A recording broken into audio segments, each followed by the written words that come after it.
وسلام على عباده الذين اصطفى أما بعد فأعوذ بالله من الشيطان الرجيم بسم الله الرحمن الرحيم وما أرسلناك إلا رحمة للعالمين وقال الله تعالى في موضع آخر ما كان محمد أبا أحد من رجالكم ولكن رسول الله وخاتم النبيين صدق الله العظيم.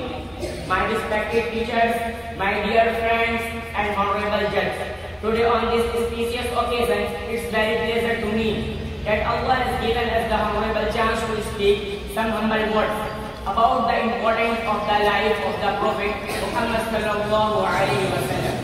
About whom Allah subhanahu wa ta'ala says in Surah Al-Anbiya, وَمَا أَرْسَلْنَاكَ إِلَّا رَحْمَةً لِلْعَالَمِينَ, and we have not sent you but as a mercy for all the world.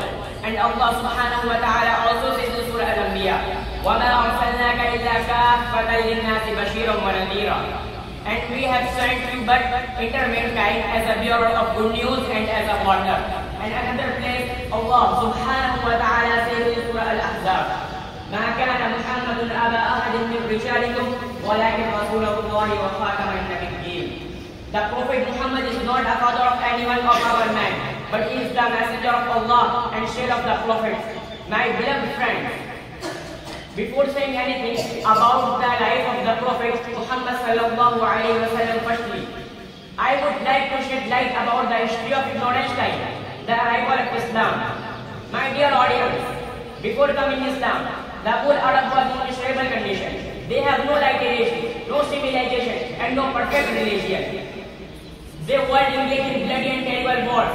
Women had no status in the society. In some tribes, if any baby girl had born, they were being buried alive due to sham. Most of them were idolated and they were worshipped. Numerous idols and destroyed its own idols. They had converted Dakara into the great idol's house. My dear dignitaries, in this dark condition and ignorance time, the son of Islam rose, and the Prophet Muhammad sallallahu alaihi wasallam was born in noble Hashmi family of Quraysh, tribe in Makkah, 570 AD.